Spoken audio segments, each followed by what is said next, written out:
Post Bran Flakes present Believe It or Not.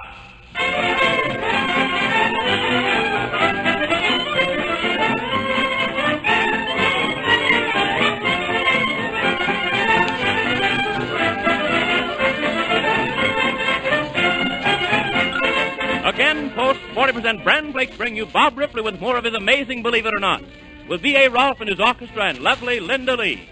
Yes, sir, life is swell when you keep well. And how mighty true that is. Isn't it great to turn out of bed in the morning feeling top, raring to plunge into the day's work, whatever it is?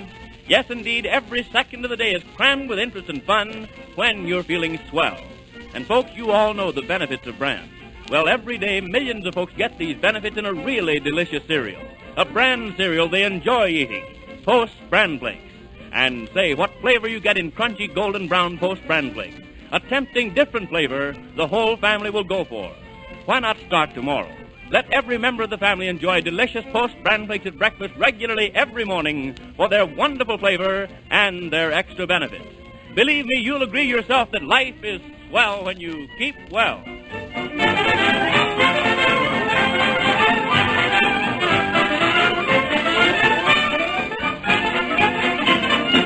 That eloquent elucidator of elegant, elating, elazating, electrifying, Elysian elements, believe it or not, Bob Ripley.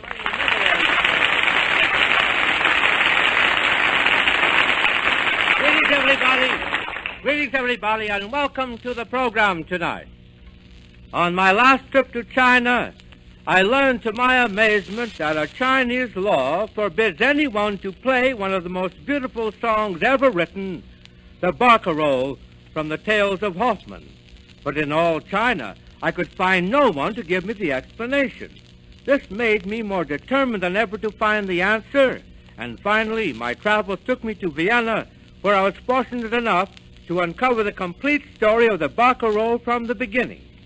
My Believe It or Not sketch tonight will describe the grim story lurking behind the creation of the beautiful barcarolle from the Tales of Hoffmann. So let me take you back to that city, once known as the City of Song, Vienna. The time is 1876. At his hotel, the great composer, Jacques Offenbach, is speaking to his best friend, Dr. Tile. My dear Jacques, why are you leaving for England before you finish the Tales of Hoffmann? Herr Doctor, I cannot finish my opera. I cannot because of one song. One song? Yes, it has haunted me all my life. I do not understand. It is a lullaby my mother used to sing to me when I was a baby. I know only the beginning of this lullaby. I have never been able to get the rest of it. But I must get it. I must. It is driving me mad. Do you know who wrote it? Yes, I know who wrote it. A man by the name of Rudolf Zimmer. Zimmer? I never heard of him. I must find him. I must find him so I can put an end to this torture. I've heard that he may be in London. That is why I am leaving for England tomorrow.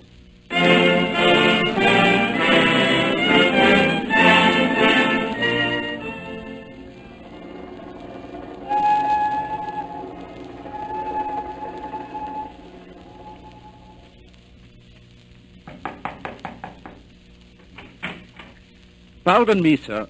I understand that Zimmer lives here. Rudolf Zimmer. Rudolf Zimmer? Well, he did, sir, some years ago, but I believe he's in France now. France? Oh, I must find him. I shall go there.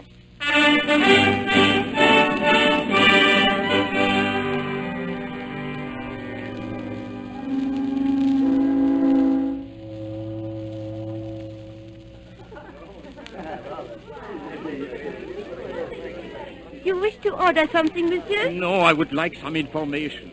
Mademoiselle, I am told that a certain Monsieur Zimmer used to frequent this cafe. Zimmer?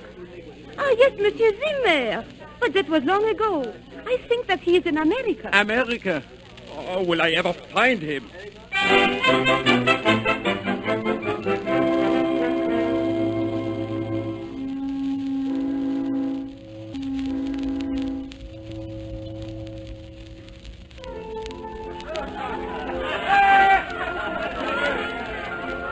What you looking for, mister? A dancing partner? No. I don't want a dancing partner. I was told that Rudolf Zimmer used to play here the piano in your dance hall. Is that him playing there? Nah, that ain't Zimmer. Zimmer's dead. He died about 6 months ago. Dead? Ah, now I will never know.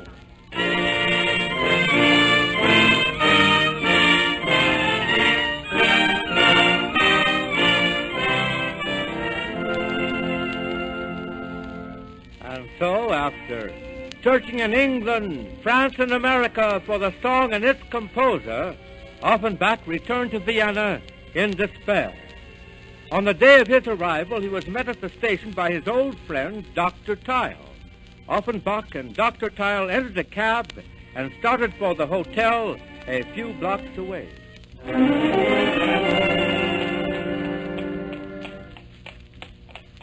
Herr Doctor, my whole trip was wasted.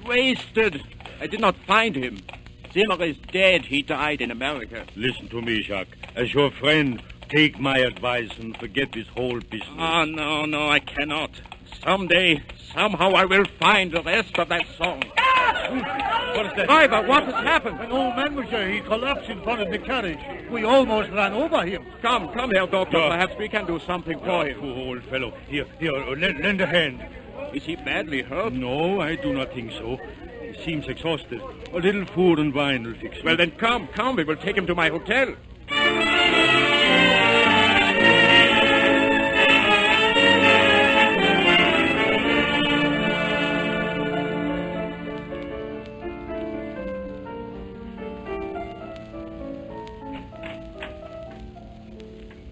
Good morning, my friend. How do you feel this morning? Much better with a little rest and the food I needed. I don't know how to thank you. Did my piano playing disturb you? Oh, no, indeed, man, here. I once played myself. I would be delighted if you would continue. Very good.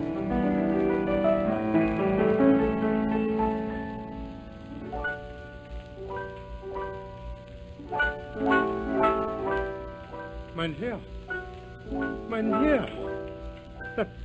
That song you are playing. Huh? What is the matter, my friend? That is my song. Your song? Yeah, I wrote it. You wrote that song? Yeah. But Then you are Rudolf Zimmer? Yeah.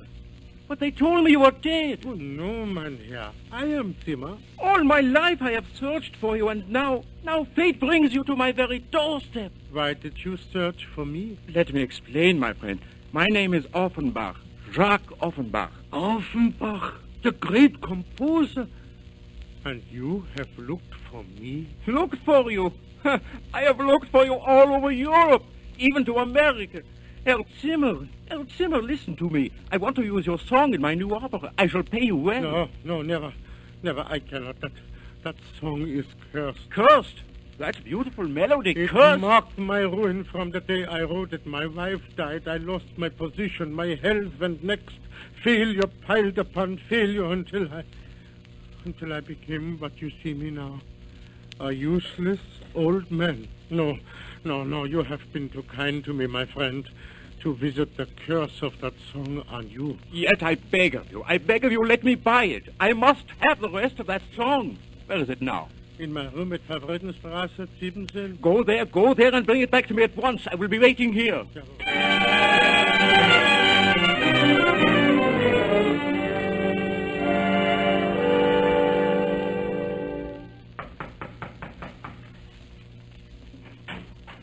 Ja? Herr Zimmer, please. I have been waiting for him all day and all night. Herr Zimmer is dead. Zimmer? Dead? No, you must be mistaken. It was very sudden, mein Herr. Yesterday, heart failure. The doctor said he suffered some sudden shock. Oh, come in, please. There is the coffin. The funeral is at 2:00. Zimmer, dead. He left a message for me? All he left was an envelope for the great composer Offenbach. I am Offenbach. You are? Mein Herr, here is the envelope. His dying words were that you should have his music. He did not forget me. It is the song. Poor Zimmer. Let me have, I beg you, madame, let me have this moment with him alone. Ja, mein Herr. Rudolf Zimmer, you are not dead. You will live forever in your song. All the world shall know and love it. As it brought sadness to you, so shall it bring happiness to millions. But you shall hear it first.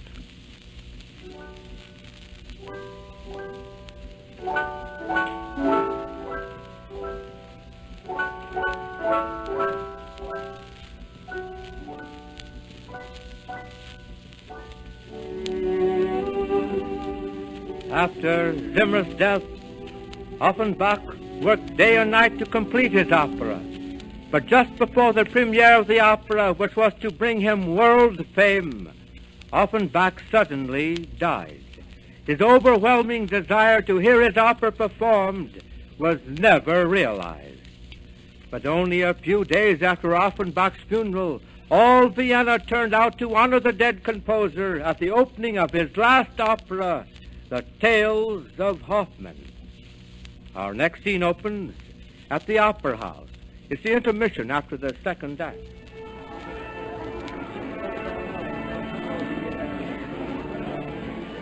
What a pity that Offenbach did not live for this night. Ja, it is almost as if there was a curse on the barcarolle. Nonsense. Have you ever heard a sweeter melody than this barcarolle? Say, Franz, Huh? do you smell smoke? Oh, yes. Look over there. It's pouring out of the wing. There's a fire. Look at the flames. The flames are coming from that door. We are trapped. That's the fire! Let us go this way. Run. Ladies! Gentlemen! Do not run! You will catch yourself to death! Use the other doors, I beg you! I beg you order! Open the doors, you fools! Open the doors!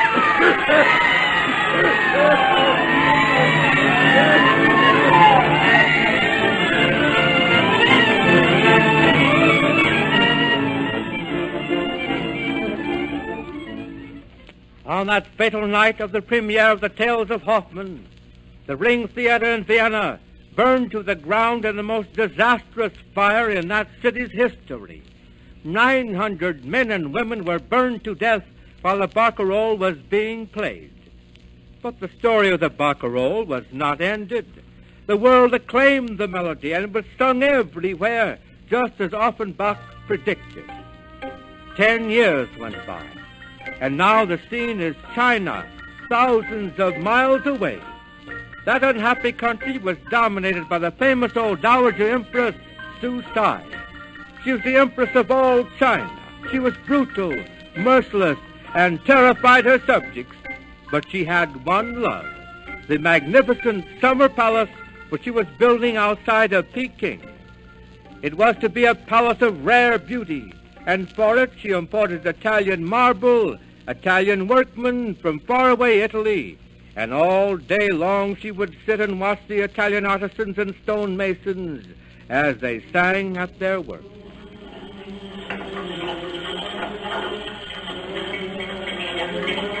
What a brilliant thought this was, Your Highness. These Italian workmen will make your gardens the most entrancing in the world. Silence, you dog. I would listen to that song. What a strange melody these Italian devils sing. For a week I've heard it now, and it clings to my brain like the puppy drug. Tell him to stop working and sing it again for me. Yes, Your Highness. I crave nothing more than to hear only this song, over and over again. Minister! Yes, gracious one. Go to the palace, summon the palace musicians, tell them that tonight they must learn the song the Italians sing, or they die. When one band stops, the next shall take it up. Such strange music. Such strange music.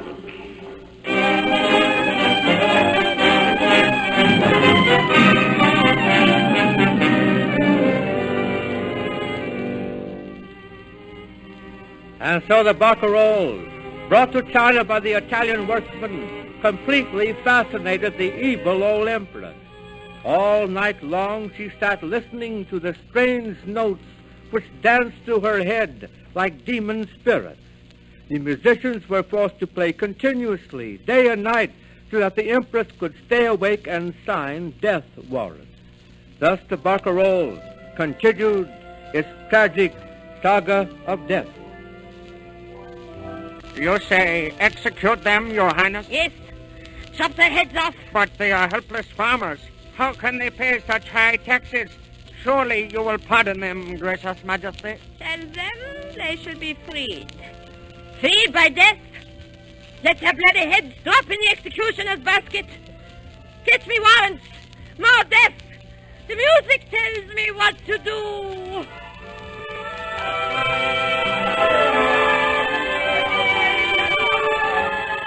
27 died by the last 2 days. Will she never quench her thirst for blood? Beat them till they die! Louder! Play louder! It's so heavy, but I must not sleep. This music alone can keep me awake. It gives me power. Minister! Minister, bring me the warrant! More death! Death to my enemies!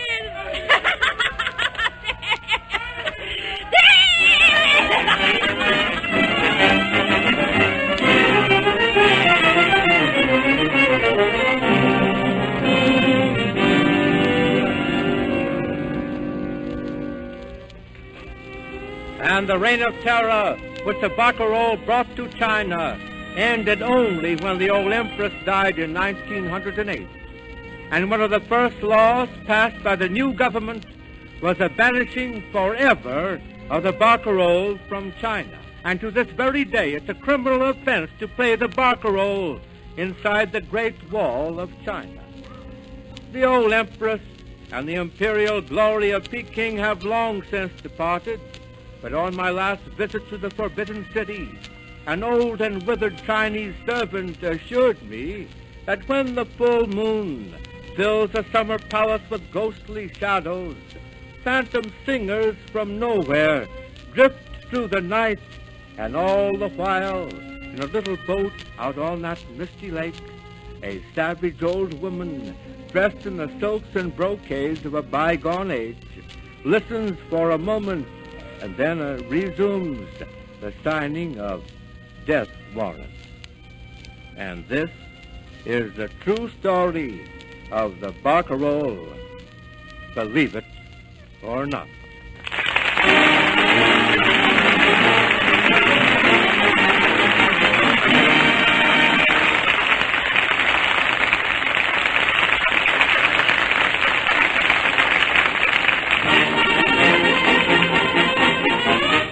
B.A. Rolfe and his orchestra give us a Dutch treat with the top tune of the season. It's Tule Tule Tulip Time.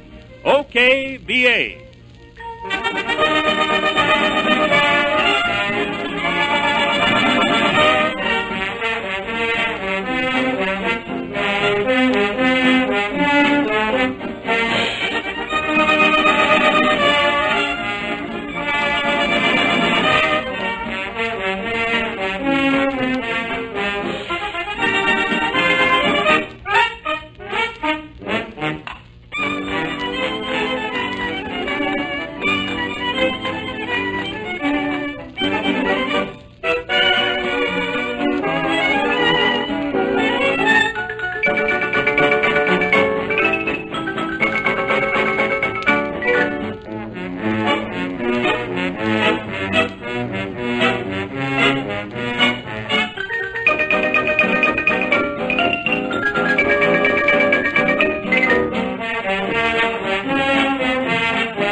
Standing right beside me here in the studio is an inventor.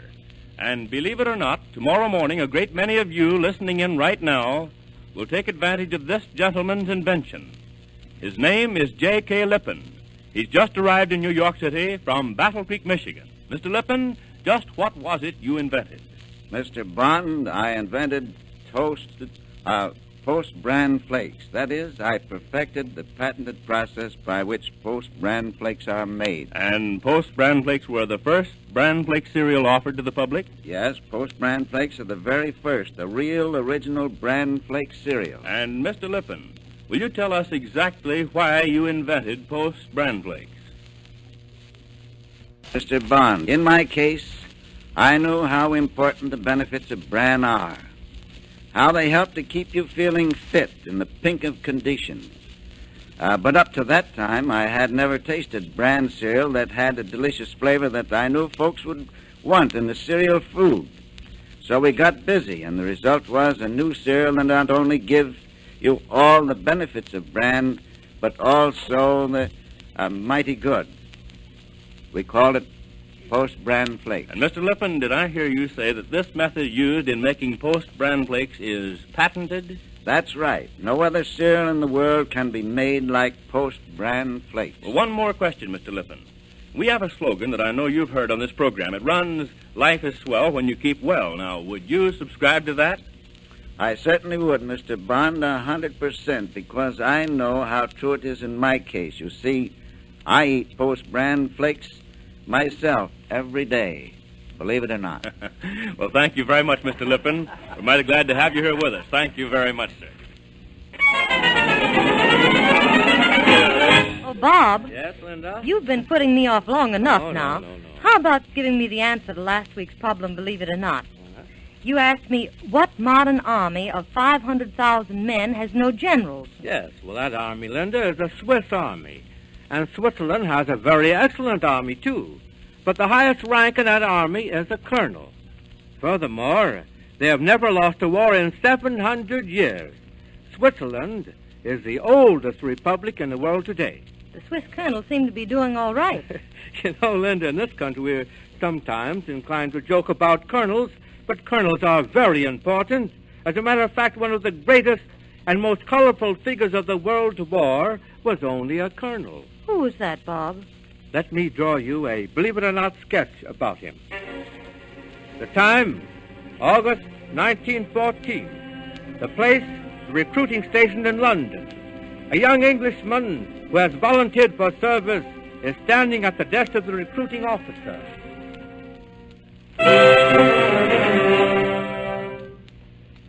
Well, laddie, I'm sorry to tell you that your medical report is not good. You're underweight, undersized, nearsighted. My man, you wouldn't last a day in active service. But, sir, I want duty in France, in the front line. No France for you. But as you say, you know Oriental languages. I'll recommend you for service with the intelligence department in Egypt. They need brains there, not brawn.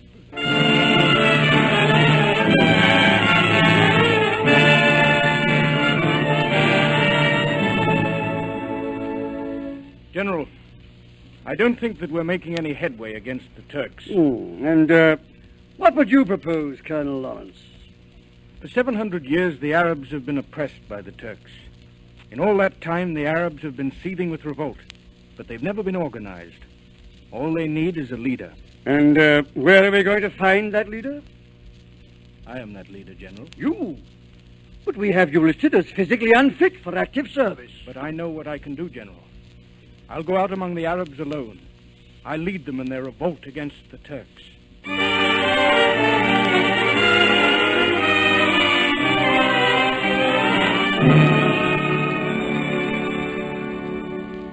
And that frail weakling went into the desert, organized and trained the scattered tribes of the Arabs.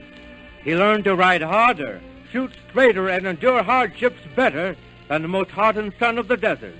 He won victory after victory until almost single-handedly he brought the Turks to their knees. That man was Lawrence of Arabia, the most colorful and mysterious figure in the World War. But most amazing is the fact that only one white man was ever able to know Colonel Lawrence, and that man was his companion in that fantastic military adventure in the desert. He rode with him, lived with him, and spoke with him, and finally wrote his biography. That man's voice is now known to 12 million Americans, and he's standing here beside me now to tell you more about the fabulous Lawrence of Arabia. Ladies and gentlemen, I present my very good friend, Lowell Thomas.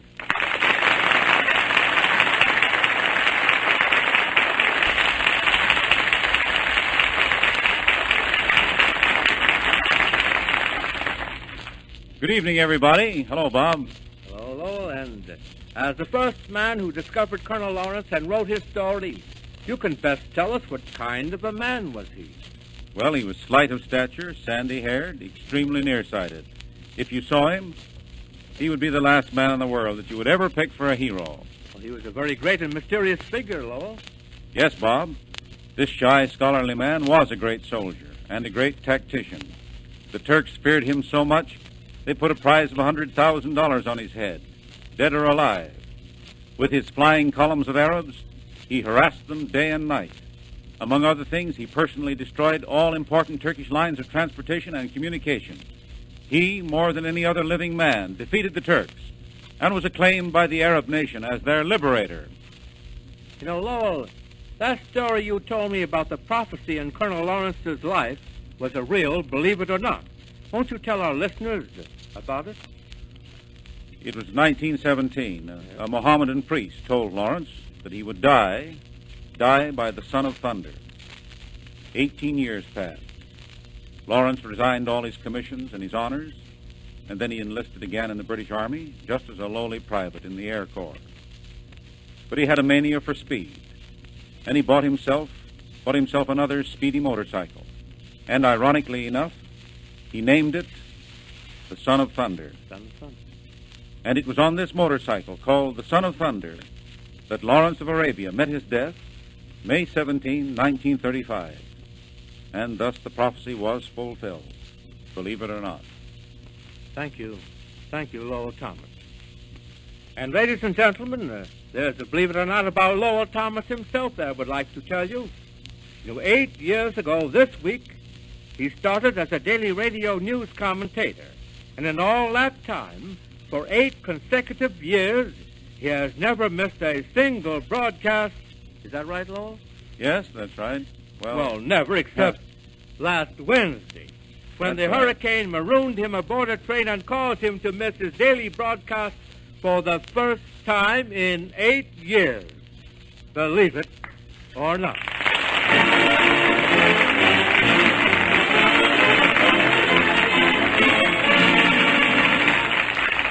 Folks, just a few days from now, we'll usher in the month of October. Yes, the fall season is here in earnest. And with its return, we're all apt to be mighty busy. The children are back at their schoolwork, fall house cleaning's to be done, and business everywhere is picking up. So this is certainly one time of year when we all want to be feeling fit in perfect trim, when we all can agree that life is swell when you keep well.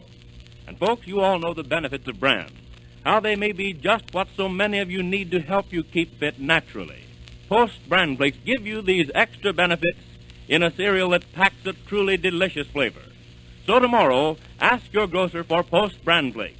Join the millions of folks everywhere who enjoy Post Brand Flakes every day for their delicious flavor, for their extra benefits. See if you don't agree that life is swell when you keep well.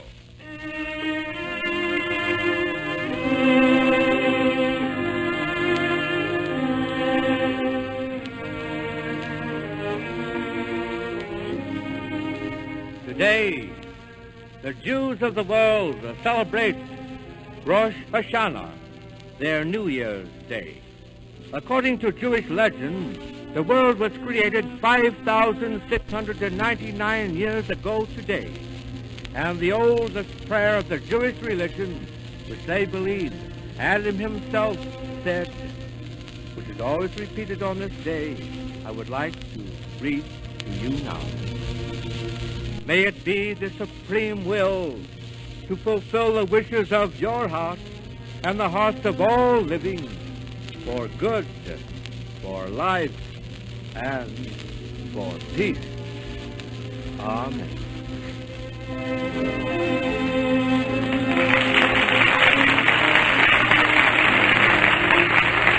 It is Ford Bond saying good night for Post Brand Flakes. This is the National Broadcasting Company.